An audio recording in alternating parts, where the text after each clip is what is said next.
Kaleshwaram commission నివేదికపై ప్రభుత్వం ఏం చేయబోతుంది? రేపు జరిగే కేబినెట్ లో చర్చించి ఎటువంటి చర్యలకు దిగనుంది? కమిషన్ నివేదికపై సీఎస్ తో పాటు 3 ఉన్నతాధికారులు చర్చించి మంత్రివర్గానికి ఏం చెప్పబోతున్నారు? సర్కార్ తీసుకునే చర్యలపై ఉత్కంఠ నెలకొంది.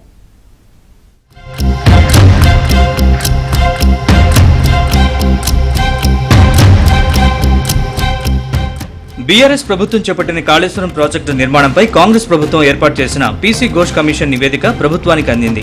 అయితే ప్రాజెక్టులో పెద్ద ఎత్తున అవినీతి చోటు చేసుకుందని ప్రభుత్వం ఆరోపణలు చేస్తోంది. ఈ నేపథ్యంలో పీసీ ఘోష్ కమిషన్ ప్రభుత్వానికి నివేదిక సమర్పించింది.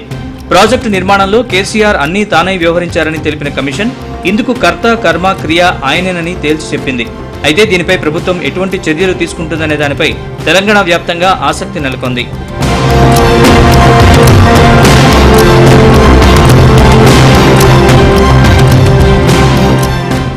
సోమవారం జరిగే మంత్రివర్గ సమావేశంలో ప్రముఖంగా కాళేశ్వరం ప్రాజెక్టు నివేదికపై చర్చించే అవకాశం ఉంది.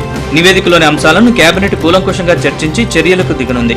అయితే జస్టిస్ పీసీ ఘోష్ అందించిన నివేదికపై తెలంగాణ ప్రభుత్వ ప్రధాన కార్యదర్శి రామకృష్ణారావు అధ్యక్షతన సచివాలయంలో సమావేశమయ్యారు. ఈ సమావేశానికి 3 ఉన్నతాధికారుల కమిటీ హాజరై చర్చించింది. కేబినెట్ కు అందించాల్సిన అంశాలపై సుదీర్ఘంగా చర్చించింది. సోమవారం సీఎం రేవంత్ రెడ్డి అధ్యక్షతన సచివాలయంలో జరిగే కేబినెట్ సమావేశానికి నివేదిక అందించనుంది. సీఎస్ అందించే నివేదిక ఆధారంగా కేబినెట్ చర్చించి చర్యలు తీసుకోనున్నట్లు తెలుస్తోంది.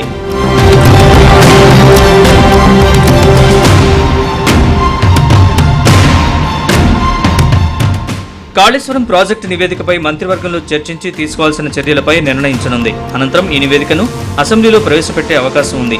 అసెంబ్లీలో చర్చించి ఆమోదం పొందిన తర్వాత తదుపరి చర్యలు ఉంటాయి.